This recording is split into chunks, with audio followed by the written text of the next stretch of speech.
Okay, so the first question is, do you believe that there is such thing as too much multiculturalism? Yes, but only if it's taken to like really extreme. So, um, I do agree with multiculturalism, and I think cultures should, coexist in countries like America. And I do generally think it's a good thing when cultures do that. But but like, I mean, if you see, certain cultures have certain like opinions on certain things. For example, certain cultures might have opinions on what um, people should eat and what people should dress and how women should be treated and how people how the interaction between men and women is or what their social standing is in the culture. But and that's all fine and good as long as it doesn't conflict with like basic human rights. Like men men and women deserve to be equal.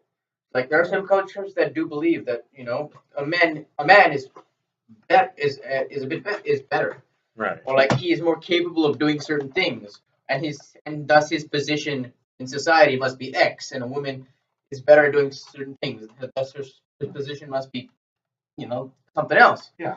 So I think as long as it doesn't get to that thing where well like where it's not that oppressive. I mean, it's still because because cultures have to evolve it over time. You can't just keep it staying in that same old path. So as long as you know the cultures or the culture in general abide by basic human rights and decency, I think it should be allowed. I think it's good. Um, Why do you think people fear too much multiculturalism? Because I think it tends to for example, multiculturalism, like for example, say if say if I'm like a parent who was raised within a culture, who was raised in the culture, and before a time when multiculturalism was prevalent, and I see my kids, uh, not really paying attention to the culture they was born in, more following cultures from abroad with different sets of beliefs and ideas and identities. I think that's what fears people because they feel that the future generations might lose in what might not be in touch with their own culture as well as the others, and that over time this might be taken to a much bigger sense, and that you like traditional cultures, as there is in a certain country, might be lost and be overtaken by some new foreign culture. So I think that's what the main thing is like. Yeah. Yeah, actually, my mom was telling me about the other day when she kept referencing all these African American pop culture stars icons, and I was like, "Who?" I Yeah. was so appalled and freaked out, and I was always trying to understand why. And then my father was freaking out because I didn't know all these Hispanic icons. Like, Yeah, so like you fear that you might not be in touch with your own people, yeah, and you might be following some other cultures and some other ways of life that they might not necessarily agree with. So yeah, yes, they've that's like the definitely made fear. that clear on one of the cases, if you know what I mean. I guess my next question for you is, do you think America should be the only place where multiculturalism should be the greatest, as it is imaged? Wait, what do you mean? Like Can you everybody repeat the knows question? America to be like this big multicultural Oh yeah, the melting society, pot yeah, idea. but should America be the only place of the melting pot?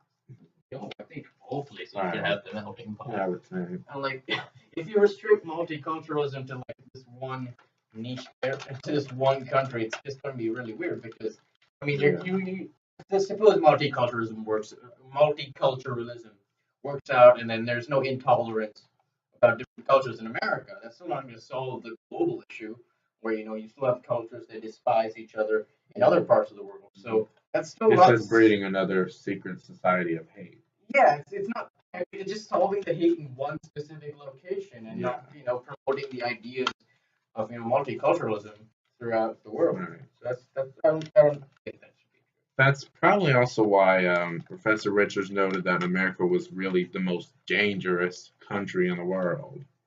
Like he noted that all these reality TV shows kept focusing on crime in other countries, and yet scaring up the public into believing all these crimes and terrorism's happening within here on a daily basis, or it's definitely inevitable and possible. Like, like the Law and Order shows and stuff like Yeah, that. It's just hysteria. yeah, it's hysteria, but that's what. They literally have a marathon running all that hysteria. I mean, but like, But that's to make it sell. That's what sets up. So nobody cares about. Oh, I mean, nobody cares if the headline tomorrow is like, "Oh, yay, it was a really nice day and nothing happened." Yeah. Nobody's That gonna. would Nobody's never gonna. sell. Nobody's gonna read that. That shit. would never get anybody's attention. That's probably why everybody keeps saying we can make America good again. And let's be real here. Has America always been good at every place? I'm just saying. Well, I know America when America totally sucked. We definitely know those days. Yeah, but come on, that's real. That is just totally relevant. And I think that's all the questions I really have for you today.